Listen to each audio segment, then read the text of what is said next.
If you want to know why Texas almost lost to Vandy, then you are in the right place. Welcome to Student of the Game. My name is Adrian Phillips, 10-year NFL vet, and here is where we break down marquee matchups of games that happened over the past week. We show the hidden details that fans might not generally see from the TV copy and show why certain plays happen the way that they happen. Now, let me start this off by saying I'm not in the film room. You're not in the film room. We don't know what these guys are being coached. We're just watching this film from a bird's eye view, and that's the fun part of it. We're not here to bash players, so let's get to it. We got a lot of plays. I want to show you some exciting stuff, and I can't wait for you to come along with me. So thank you for coming to class. Class is in session. Thank you for vibing with P. Let's get to it. So we're going to be breaking down the defense in this part 2 of the Vandy versus Texas breakdown. And we got to play right off the back, one that I really love from Colin Simmons. It really shows how defenses are able to play quarterbacks who run triple option. So when we talk about triple option, that means that this guy is a threat and he can either hand the ball off to this guy or keep it himself and pitch it to somebody else. Either way, his legs are alive and it makes him a real threat. So we got Colin right here. This is the first drive of the game. Offense already started fast. So defense is like, all right, let's match the tempo. Let's turn it up even more. And you're going to see right here that Colin Simmons does a great job. What I love about this is what he does to play the triple option from the Vandy quarterback. You see that he gets the sack, gets the tackle, forces the fumble, but that's just him being a playmaker. What's so cool about it is there are 3 ways that you can really play this and 3 ways that defenses talk about playing this mesh, meaning this read between the running back and the quarterback. So the first way that you could play it is you can take the dive. So that means as soon as, I'll play this a little bit, as he hands it off, the defensive end who is getting read by the quarterback would run straight to the running back, tackle him. That might allow the quarterback right here to get around on the edge with a free blocker. It could be a really long day. The second way that you can play this is what we call a surf. So when this mesh happens, when the mesh happens right here, you have your defensive end and he's just gonna surf the line. Well, that makes it a tricky read for the quarterback. So he'll typically hand it off. If he keeps the ball, the defensive end or whichever guy is getting read should really just be able to tackle him for a loss. The third way that you can play this, which is what I love the most, teams have different names for it. I've heard this called missile. I've heard it called rocket. What happens is when they see this mesh right here, what they tell their defensive ends or whatever guy is getting read is to run full speed, 100 miles per hour, like a bat out of hell, to the quarterback and hit him square in the face legally. And what that forces the opposing team, the coaches, the guys on this side of the field, when they see that, they're like, oh my God, this is how they're going to play the game. We can't run this guy because if we do, he's going to get hit every play. And the quarterback's going to be thinking about that. The running back's going to be thinking about that. And it really makes it a tough day for the opposing offense. So I'm not sure if that's what they called right here. I would hope that's something that they did. But number 1 was turned up from the beginning of the game. And he did something that I would like to call a missile or a rocket where he just attacks the quarterback right now. I don't care about any other stuff. We finna address the issue right now. You think you him. I know I'm him. I'm finna go show you why I'm him. And we get a first drive turnover. This was beautiful. That boy been balling, man, and he been going crazy. But right off the line, he don't care about any of that other action. Just go right now, punch the ball out. Great players go make great plays, and that's exactly what he did right there. Jump the game off. Crazy. That happens. Texas ends up getting points off of it. I know they wish that it was 14. It was really only 10, but things are looking good right now. They're looking real good. So they come right out the gate. The next drive, Vandy does, and they do something that we really like to call move the pocket plays. That really gets the quarterback off the spot. And when you talk about move the pocket, when you have a traditional pocket, it's really anywhere from right here. And if you have a good D-line, a good linebacker core, people who can really rush the passer in a good way, it's really just like setting up blocking dummies and letting that D-line just tee off on your quarterback. Yum, yum, yum, yum. Just tee off on them. And that is not something that you want. So when you have a guy who's mobile like this, you really want him to be able to use his feet to the best of his abilities, because it's hard to make all of these people miss. But when you're already on the run, it makes it a whole lot easier. And sometimes people are more comfortable throwing the ball here. So we haven't moved the pocket play right here. It's really tough from Texas because it seems like they're in some type of man coverage. It doesn't look like cover one. It almost looks like a form of blitz where everybody is accounted for somebody. Maybe one of these three guys right here are spying the quarterback, whatever it may be, but there is no middle field safety help unless there was a busted coverage, which I don't necessarily think there might have been a busted coverage, but there could have been a busted coverage. Anyway, we have to move the pocket play, but what I really want to highlight is this corner down here and really keeping your cushion and not letting a receiver eat up your space. So we're gonna see right here, this receiver is speeding off the line. Speeding off the line, we got a flat-footed DB. I'm not sure if he sees that it's move the pocket. Typically when it is move the pocket, one of the favorite routes that you get from receivers is right here.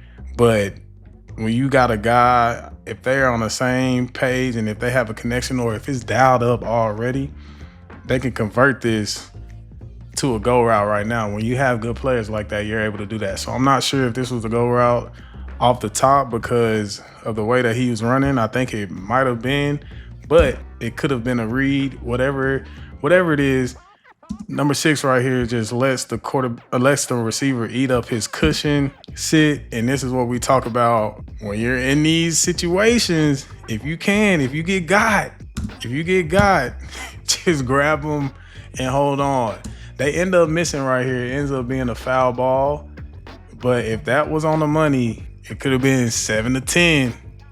7-10 with the offense back on the field. One of the ways that Vandy was really able to get back in the game, they played some good ball, but like, bro, I want to say it's right here. Look at this. Hold, and you grab him and spin him around. He's able to get out the pocket. This is a sack. This is a sack. And we just get some type of, we don't get anything from it. I'm going to the back view on this. I'm not even going to talk about the coverage. I'm just talking about how Vandy was able to really get back in the game because Texas was killing them. There was a lot of questionable calls right here. 44, they might not call that. But it shows how when Pavia has an open lane too, what he's able to do when he sees that. But 2nd and 15, they're off track. They are off track. You do not want them to get back on track. So when it's 2nd and long like this and teams are off track, there aren't a lot of plays that an offense can call. So as a defense, you can either go after them to knock them back even further, or you can play it like 2 third downs, like how some offenses will. They'll either try to get half back, so since it's 2nd and 15, they'll try to get somewhere right here to make it 3rd and manageable because that opens up the playbook, or they might just treat this like 2 3rd and longs and try to attack the sticks right now. Either way, if they do that, what you're thinking defensively is that everybody got to be on their cue. You already got them off track. Keep them there. Keep them there. Right here, it seems like Texas is in some type of man coverage. Could be cover 3, but it's either man or cover 3. And we have our two, almost everybody's on the same level, but really these two guys on the same level.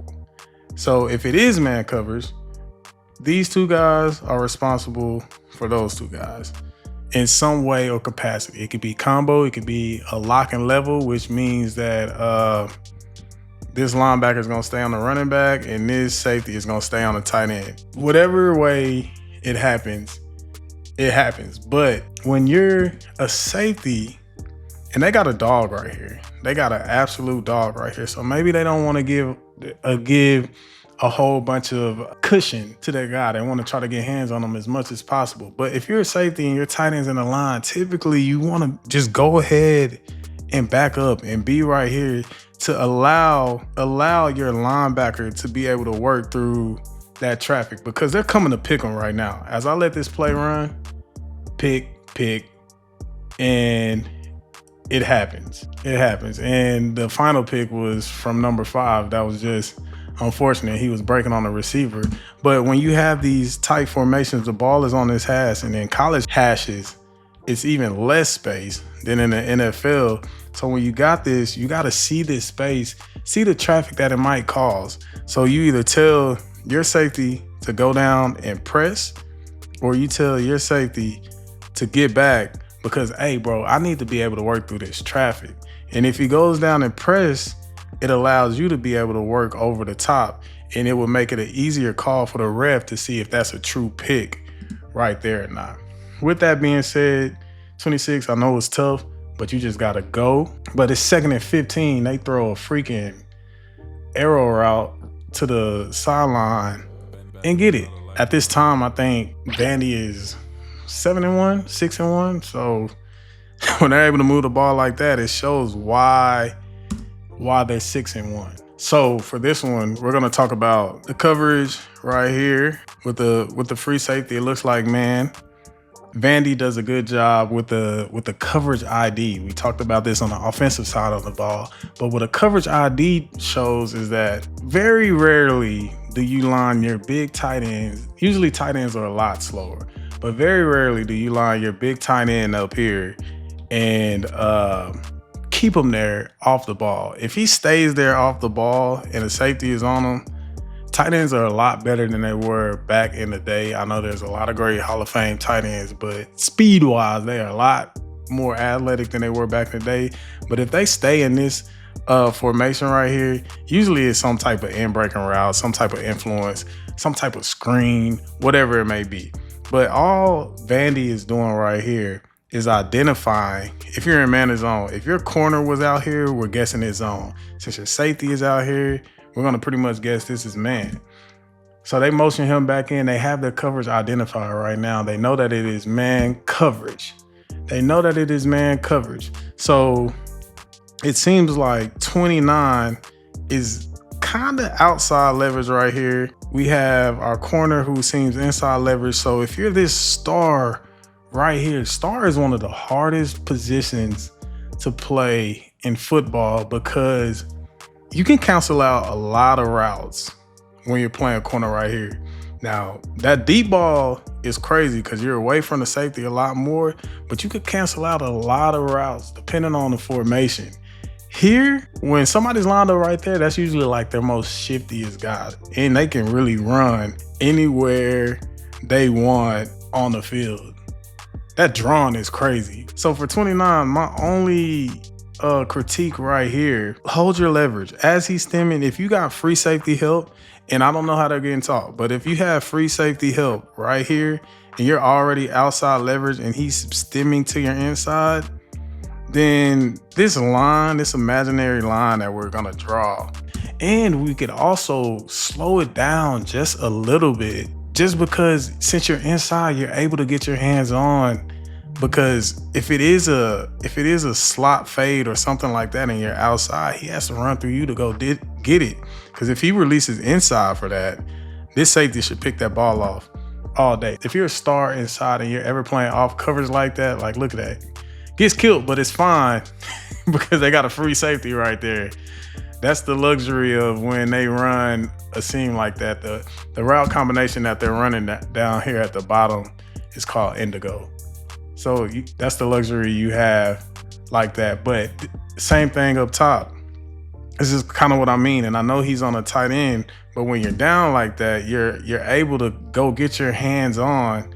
And they're kind of running like a pick route right here. But you're able to get your hands on and really affect that. It's hard when you playing 9 yards off and you hightailing it out of there. It is very hard because you get impatient because your time clock starts speeding up as well. From a rush standpoint, we got 5 guys right here.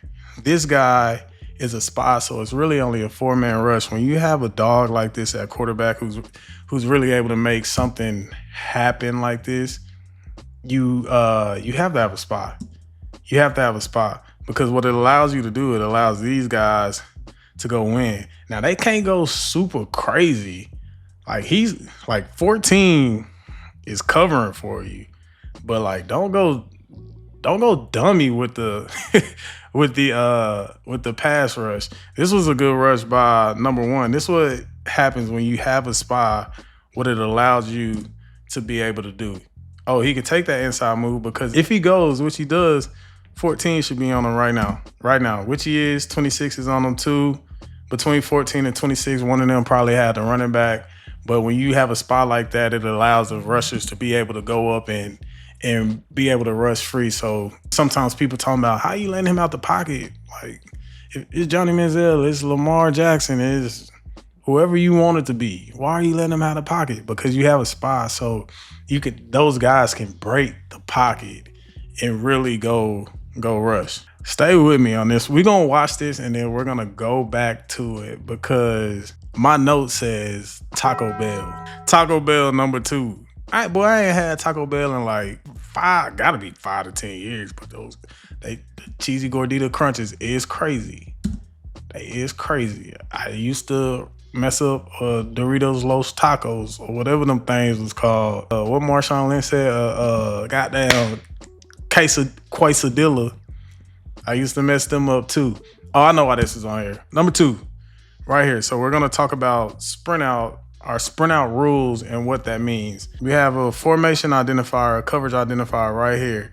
We have 3 receivers all the way on one side of the field. We have our cornerbacks still on this side of the field with our 2 safeties right here. So right now we're thinking it's some type of zone. And to make it even worse, we have what we call an unbalanced formation. So they got all 4 guys on the side of the field. So if all of our 4 guys are not on the same side of the field, then they kind of know that it's zone right now. And what this allows offenses to do, it allows the quarterback to be able to make an easier read right now. Like, okay, I know it's zone. I know what should be open if we have a certain play call. Right here, we have another move the pocket play to change that launch point for Pavia and allow his legs to already be moving if he does decide to run the ball. Texas seems to be in some form of cover 3 right here. So if we're in cover 3 and we're talking about our sprint out rules, what I would love to see right here. So we have cover 3, boom, boom, those three guys deep. I'm gonna just draw that like that because that looks a little crazy. 2 should be hightailing it right now, and that is a tough play to go, but we're gonna see 29 do it later, and he also does it throughout the whole year. When you see that sprint out and you feel that sprint out, you gotta hightail it right now because they're stretching the field out. So let's run it back a little bit, and we're gonna see 0 push the way that he should because he sees the sprint out. Number 2, go push. Push right now. Push right now. You might not get there. You might get there. You might get you a little picky pick, get your hand on the rock. But either way, if you do push, the play is dead right there. You're going to tackle him right there. Good play by Vandy. It's 1st and 10. We have another formation identifier. They're trying to make it real easy for Pavia. They're trying to really stretch it out to make the reads as easy as they can. So we have another 4 strong. So they like, all right, that worked. A lot of the stuff wasn't working. Y'all hear my son in the background? Yeah. When he gets the ball, he just did this. Like, he just gets the ball like this. But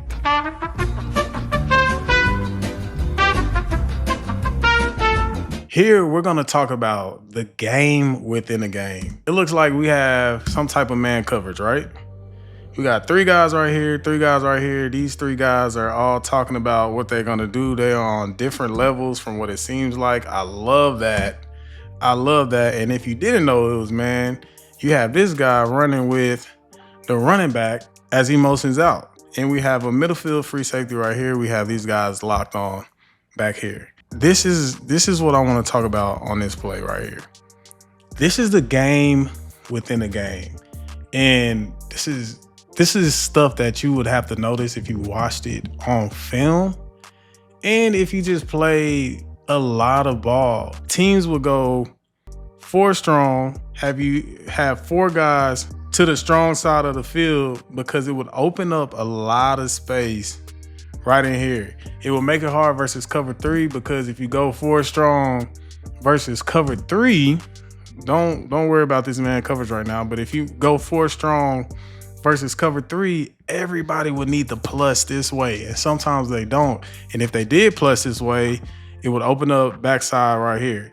And man, coverage, if you can see this, if Gilbo could see this, I think that's Gilbo, number 3. If he could see this, I would have loved for him. This is the game within the game. This is what makes football so beautiful. Even if he doesn't align inside to switch his leverage, just play hard inside right now. You're going to catch this guy off guard because he's not going to be ready for it. Because right now it looks like he's outside leverage. If I draw a line, his inside foot is on the receiver's upfield foot, which would make you think that he is outside leverage right now, which he should be because the ball is on this hash. Free safety in the middle of the field. Yeah, you got to play your leverage. But at the same time, there's 2 ways to think about this. You could go inside leverage because the ball is on your hash. There's not a lot of space to go. So you play inside leverage knowing that something is going to either go down here, and if he runs inside, then he is dead. But if you stay outside leverage, then if he does go inside, you bite hard on that. So you have the 4+ right here, and it opens up that space that I was talking about right here. So stay firm at the line, 4 strong. If he runs the fade, he runs the fade. But anytime you see 4 receivers strong right here, know that you is live. You, and I'm gonna keep on circling it. You are live. If they go 4 strong and you the only guy backside, and y'all are in man or some form of cover 3, you are 100% live right here. The ball is probably coming your way. Really wasn't even a good route for real. He could have. We ain't bashing players. We done seen some boys backside like Diggs, whoever it may be, just like really, like I still got some now. It's still there. I'll probably go out there and run like a 5-2 right now. We saw how a few plays ago we talked about cover rush, right? We talked about the spies. Spies being allowing people to really rush the way that they really want to rush. Like, you can be free, just don't go crazy with it because you're backed up by somebody who's spying the quarterback. Here is what I want to talk about: cover rush. So what a cover rush means, if you don't have a spy, this guy ends up blitzing. We're not even worried about him. We're talking about these 2 guys right here and possibly these 2 guys. We really learned this from Brandon Mebane when I was with the Chargers. Like, Mebane was the truest of true OG. He was with Seattle when they had the Legion of Boom, when them boys was going crazy. The whole D-line was going crazy, and he implemented something that we hadn't really even talked about as much, and it was really a cover rush. It's a communication between these 2 guys right here. There has to be some type of coordination. Nobody can just rush haphazardly without a spot, because if both of these guys go inside, this quarterback is going across the edge and he's going to score, which you're going to see a little bit later.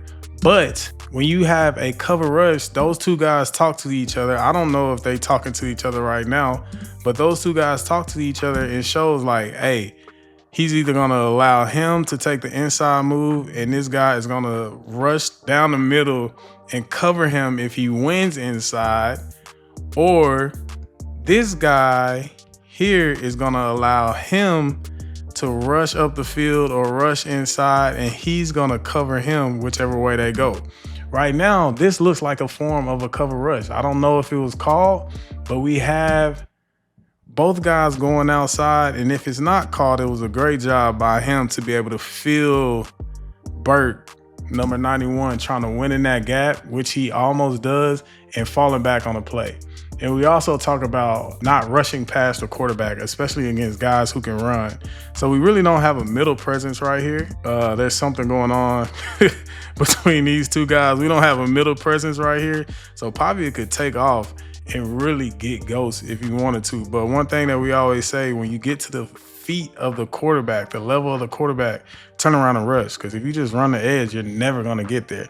You're never going to get there. So this was a great job by a veteran and number 8, Trey Moore, to level off his rush, get back. It almost turns into a cover rush because 91 won in that gap. He was able to use that to win. All right, so we have 2nd and 10 right here where it seems like we're in man coverage. Lonely backside again. He does have some safety help this time. The safety is not super plussed over like he was last week, and I love that.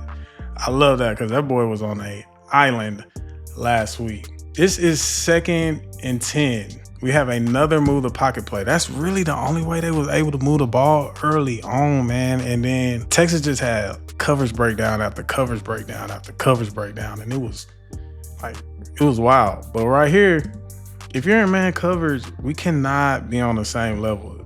If that's what they're getting coached, then you got to play what you're getting coached. But there has to be some type of awareness. And you see, yeah, they're at different levels, but you essentially at the same level because look what happens. They snap the ball, he backs up, he sits, he backs up just a little bit, but everybody is ideally on the same coverage. And we have another move the pocket play right here, and we lose contain. We lose contain right here between 40 and 8. There was some type of miscommunication. We'll go to the back view on that. But we lose contain right here. And we pick ourselves. When you're that far away and when you're not able to get out of the way of the traffic that you have around you, this is just going to be a pitch and catch. Just a pitch and catch. Like, you don't got a shot. You don't got a shot. It's actually cool, but Texas has a tendency of like squeezing down real hard, which is fine, but you got to have some awareness too. Like, yeah, he go down, but look what that quarterback doing.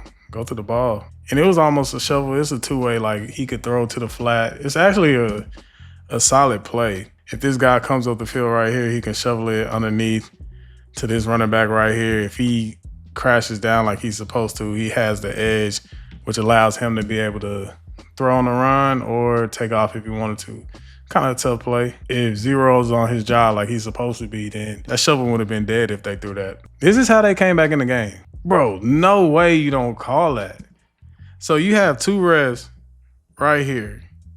They're looking crossways. So you got a ref looking right at 91, bro. You think he just wanted the 360 and fall like that? Like, that's wild. It's 3rd and 7. It goes to 4th and 4 off of a crazy hold. Let's look at this hold again. Off of a crazy... This is how they were able to get back. These were the hidden plays in the game. That's wild, bro. That is wild. Goes to 4th and 4, and they end up converting for a first down. Like, it should be 3rd and 17, if that, maybe even more. 3rd and 17, whatever.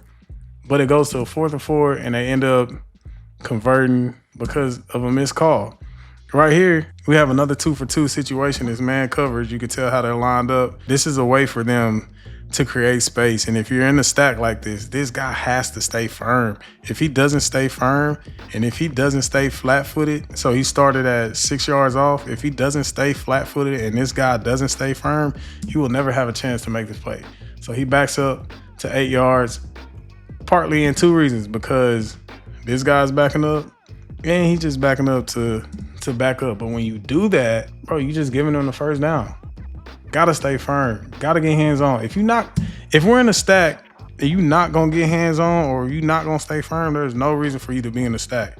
You better off playing combo covers like that and seeing how they all shake out. But if you're gonna do that, go get hands on, bro. Stone him. You got your hands on way too late. Way too late. And number 2, whoever number that is, just don't back up. Don't back up. This was an interesting coverage. So it is 24-3, bro. At the most, this is supposed to have been kicking a field goal already. Missed a call on that, but we have a communication breakdown from here. Somebody is not on the same page. Some linebacker is not on the same page, and they leave a guy open, one of their best guys on offense, and he gets in and they score. It's an interesting coverage. I really don't know what coverage this is. It's an interesting coverage. I would have guessed cover 3. What I really would have guessed is cover 3, but you got a squat corner right here. You got this guy playing deep. You got him in the middle of the field. He's supposed to be plussed over right there. Like, this is Interesting coverage. PK got me on this, and Vandy got them on this one. So whatever coverage it is, it did not work. I would guess it was like a simulated 2 or 3, but there was just so much going on. Like you got a guy in the middle of the field. It did not work. 26, we got to get our eyes right. On here, it's 24-10. 24-10, this is just all eyes. It's just all eyes. Could be cover 3. Could be cover 3. I think it is cover 3, which means that this guy is here, this guy is here. Since it's 3-by-1 backside, he is technically manned, and he is taking the running back to the flat. What's interesting about this is something that some people call Molly. Other people just have this built into their defenses, where this guy would be running for over if one of these two guys went over. So this free safety can stay to the middle of the field if somebody runs a seam. So I believe that his eyes are going that way because he's checking to see if this guy's going over. And if he goes over, then I believe that he's going to take that. While you're doing that, one thing that I was always taught to play this, because I actually got beat on this a couple of times. It was actually against Baltimore 2021. I got beat on this. I think it was Mark Andrews. We played Baltimore, Lamar first game at quarterback, and I was going dummy. I was balling, going crazy. Just made a crazy kickoff tackle. Just got announced for the Pro Bowl, like going dummy. And I was this guy right here.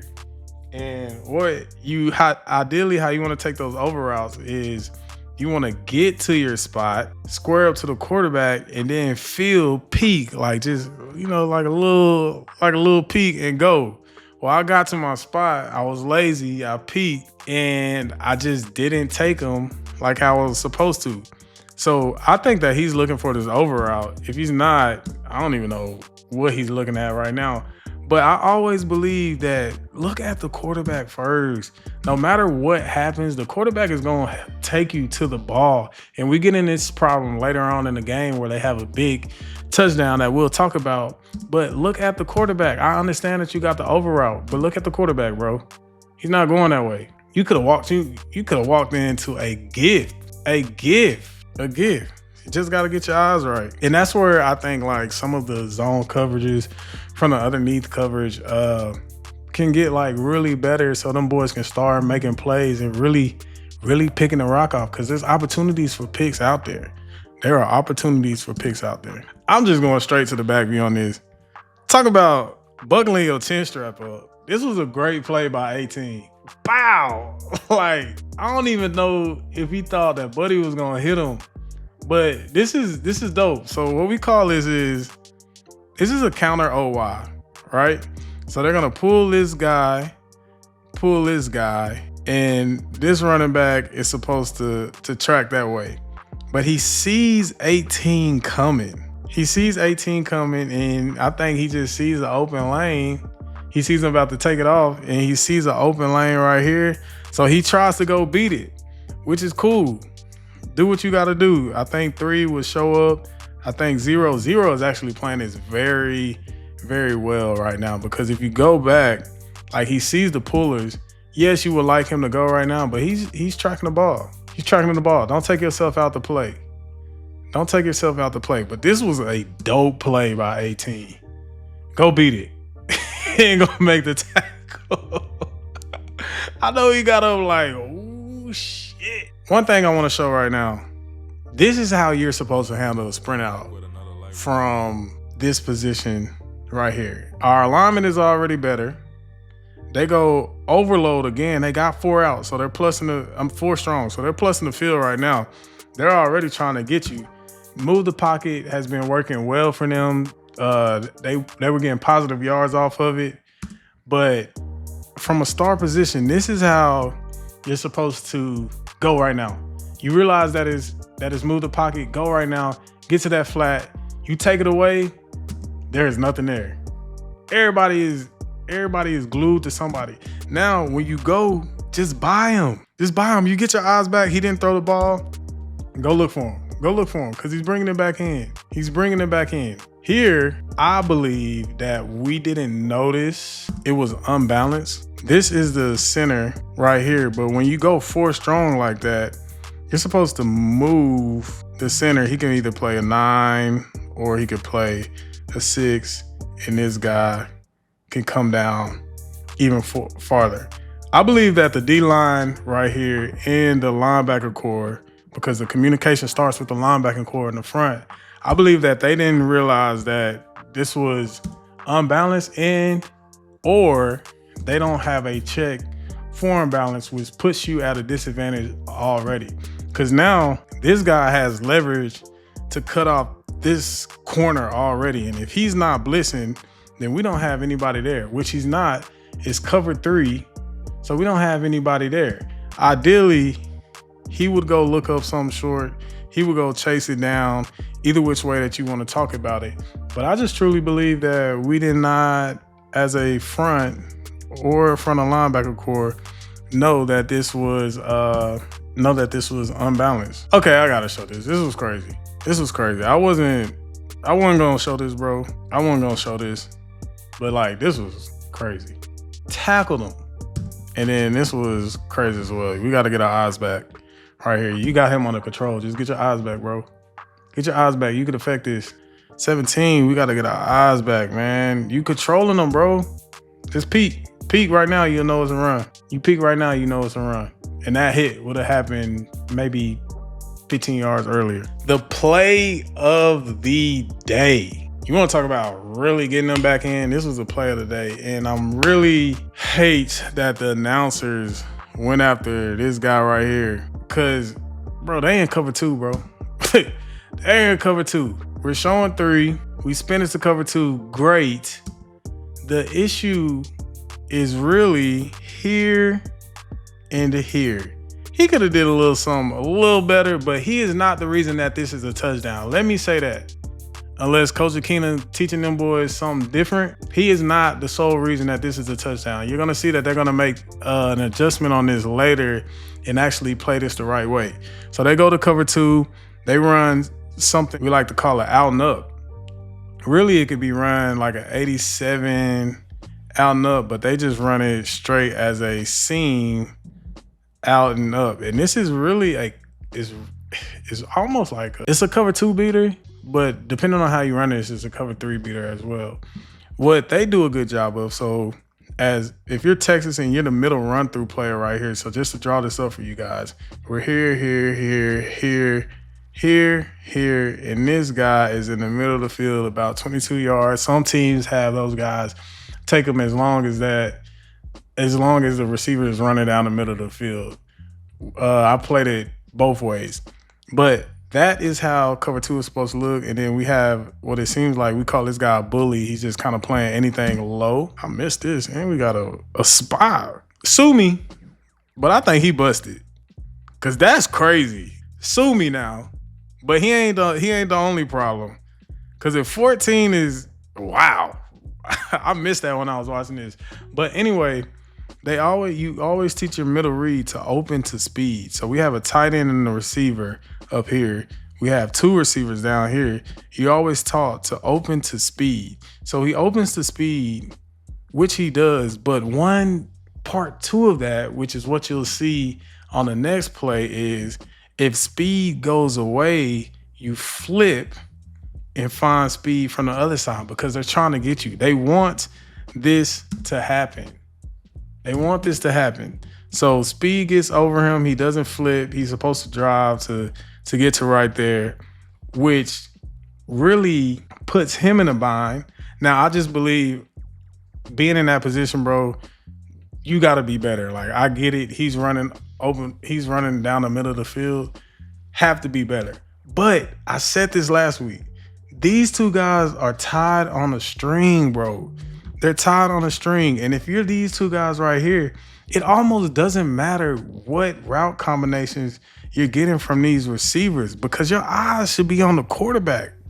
Your eyes got to be on the quarterback in cover 2. And I know some people teach that different, but I'm a sole believer in, if you're in cover 2 and you're a defensive safety, yeah, check routes, but your eyes on the quarterback, bro. It don't matter what the route's running, because if the quarterback is looking this way, which he is, this safety should be flowing right over the top to that. And you could just chill right here, and they have absolutely nothing. Nothing. Gilbo doesn't have anything in the flat. If this isn't a bust by this guy right here, then yes, he could be closer to that because he has no regard for anything happening right there.